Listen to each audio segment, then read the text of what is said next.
last question for Miss Madeline Reynes. Miss Madeline, you were in the very iconic Shake, Rattle, and Roll Boo na isang buong aswang village. Yes. Ang kinalaban mo ni Aljon Yes po. Jimenez. So, ano ang mas nakakatakot? Yung mga aswang nung Nung mga panahon yun? O itong mga aswang ngayon? Dito kasi ang bibilis na nila eh. Oo, parang sa edad ko, ang bilis na nila. Nakakatakot din. Of course, nakakatakot yung noon. Pero yun kasi puro habulan lang eh. Pero dito parang may lumilipad na eh. Parang nasa taas mo na sila. So hindi ka na lang dito nakatingin. Oo, yun nga, upgraded na sila. Totoo. So parang nakakatakot din ito. Yung thought lang kasi na mapaligiran ka, mapalibutan ka ng maraming aswang and you wouldn't know what to do talaga. Sa totoo lang. Whether yung mga aswang noon or ngayon.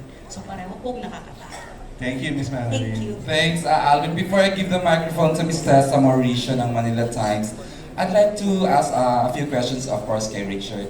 Chard, you're here in the Year episode, you are reunited with your director in the phenomenal Incognito. How does it feel? May say ka ba sa pagkuha sa kanya to be your director in this episode, in your episode, Chard? Oh, it's an honor to be working with Direk Ian again. Oo eh. We did a good run for Incognito. He was our director one of our directors for Incognito. And it's an honor to be working with him. He's an actor's director. He knows what he wants. And he really guided us dito sa episode 3. And yeah, no, when I came on board dun sa project, Direk Ian was already there. Okay. So yeah, it's great to be working with Direk Ian and hopefully we can do more. Meant to be talagang gawin niyo to, na Chard, no? Yan yung Direk Ian. Direk Ian, would you like to say something? You are reunited with one of your lead actors in Incognito, Direk? Okay, ayan, you're on. Actually, hindi lang si Richard. With Richard, actually pangatlong project na namin. Okay. Can you enlighten us with the So, other two? Ironheart kami, Incognito and this one. So, parang bilis, no? parang kailan lang kami nakakilala na we just finished the third project. And overwhelming kasi we shot Incognito sa Baguio. Tapos, pinakita ko kay Richard, meron kaming childhood picture na nagpa-picture ako sa kanya. Sa Baguio rin. Sabi ko, Richard, tingnan mo. Sabi niya, hindi niya alam si Raymond yun, siya eh.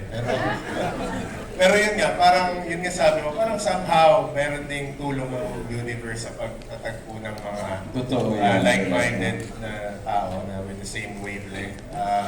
Ang saya kasi si Richard very, collaborative siya in terms of creative, pati sa action scene na co-coordinate kami. Ayun, masaya. Sana nga sa future meron pa tayo. And actually si Dustin din, it's not our first time. Kasi Okay, ano yung una nyo with the... sa Manipo series, Family Fortune, yun yung first blood niya sa acting. As in, doon siya unang nasabak. Tapos yung role niya ron very challenging kasi parang yung character niya parang may anxiety the whole series.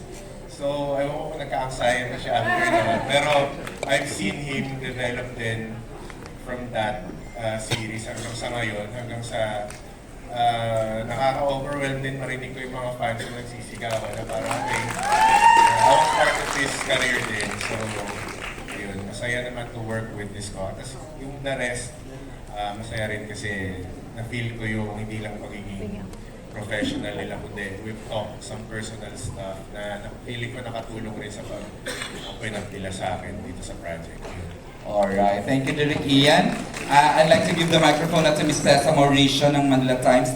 Mauricio Ariola. Ayan, go ahead, Ms. Tessa. There she is. Ayan, standing. My question is for Madeline ulit, if that's alright. Sabi nila, nung nagkaroon ng press conference early yung episode mo, I think a lot of the cast, no, I think whether from your episode and the other episodes have all said that ang paborito nila ay yung aswang, which you did, as you said, how many years ago? Ang aswang ay mga Ilan na po kaya? I think 87, I think, or 88. Opo. Yun daw ang talagang tumatak sa kanila, whether from our young cast or the older members of our cast. Anong masasabi mo about that? Naku, maraming salamat sa inyo. Thank you. At syempre, lagi po akong grateful sa Regal Films dahil nagsimula doon sa aswang na yon, sa Shake, Rattle, Roll 2, hanggang nag 3, 4, 5, and 8, and then ngayon dito sa Evil Origins kasama ko. Thankful ako dahil tuwing nakakausap ko kahit itong mga kabataan na nga ang tawag ko itong mga kabataan, pati ikaw, no? Itong mga batang to, sinasabi talaga nila na yun nga daw ang natakot silang sobra. So, sa akin din po, huwag kayong mag-alala dahil dun ako takot din. Nung una kong ginawa yun, sobra, pag umuwi ako, parang feeling ko sinusundan ako ni Ditores, ni Tanda. Sa totoo lang, opo, ganun din ako katakot. So, thank you dahil naaalala niyo lagi. Thank you rin sa fans na nandito dahil naaalala din niyo yung mga yon. Thank you sa aking Mandarin na nandyan din. Thank you so much. Thank you. And just one question po for Rosel and Attorney Keith. There you are. Ang tanong ko lang po, what does it mean for the both of you to be able to come up with this edition again, this edition of Shake, Rattle, and Roll, only a little over a year since, of course, the passing of everybody's beloved mother, Lily. What does it mean for you to bring this back to the big screen? Yeah, I guess for me it means the world for me. As I mentioned earlier, Shake was the first horror movie I saw in theater with my Lola, and so upon coming back, I really wanted to do Shake, and it was very lucky to be able to collaborate with my mom and the entire team on this movie. So it's very, very special. Thank you very much. Miss Tessa, you have no idea how hands-on the mother and son tandem of Ms. Rosel and Give. Give it up for the mother and tandem producers now. Mother and son, Shake, Give, and Rosel. Before I give the microphone to Miss Janice Navita, Miss Man, kailan mo yung excitement ng tao seeing you here with the different generation? Kasi you're synonymous to Shake, Rattle, and Roll. Kumbaga, isa ka sa iconic character, isa ka sa gumanap. How does it feel na parang everyone here looks up to you, na parang so much respect? Oh, maraming salamat. Maraming salamat po. Like I always say, hindi po mangyayari lahat, hindi po dahil sa Regal Films, Ate, kay Attorney Keith, of course kay Mother Lily, lahat po ng ginawa kong Shake, Rattle, and Roll, laging nasa puso ko. Kaya salamat po talaga. Nung itinawag nila sa amin ito, ang unang tanong nila sa akin ay, gusto pa ba niya? Okay. Sabi nila kay Aljon, gusto pa ba niyang gumawa ng Shake, Rattle, and Roll? So sabi ko, ayoko na. Uy! Oo naman, syempre gusto ko.